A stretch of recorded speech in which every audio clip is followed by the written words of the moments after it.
Of course, we know that Michael McKee is now charged with 4 counts of aggravated murder and 1 count of aggravated burglary. Now, in this indictment, prosecutors say that he used an automatic gun with a silencer.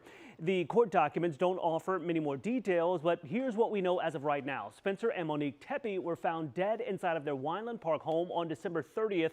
Their 2 children were also inside of that home. Thankfully, they were not hurt. This case gained nationwide attention for nearly 2 weeks until police arrested Michael McKee. Now, Monique, of course, that was her ex-husband. He was arrested on January 10th in Rockford, Illinois, just outside of Chicago. Columbus police say neighborhood surveillance video helped to identify that suspect. Detectives tracked a car that arrived before the killings and left after. Police say they recovered multiple guns from McKee's home, including the one they believe was used in those murders. If convicted, McKee faces life in prison. Now, he says he plans to plead not guilty in this case. Tonight, he remains locked up in Illinois. He could be brought back here to Franklin County sometime next week. Reporting live in studio tonight, Rodney Dunnigan, ABC6 News. As the case moves forward, we're also learning that Columbus police will no longer be in charge of bringing McKee here to Ohio. Now that he has been indicted by the grand jury, the Franklin County Sheriff's Office will be responsible for bringing him here.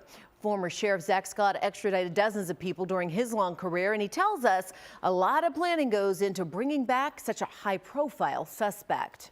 When we would drive at times, we would just have a Chevy Caprice. The suspect would always be handcuffed, but we would establish a rapport with them. We'd spend time talking with them. The Sheriff's Office warrants an extradition unit now making plans to extradite McKee to Ohio. However, they are not giving an exact timeline on when he will be returned to Columbus to face that long list of charges.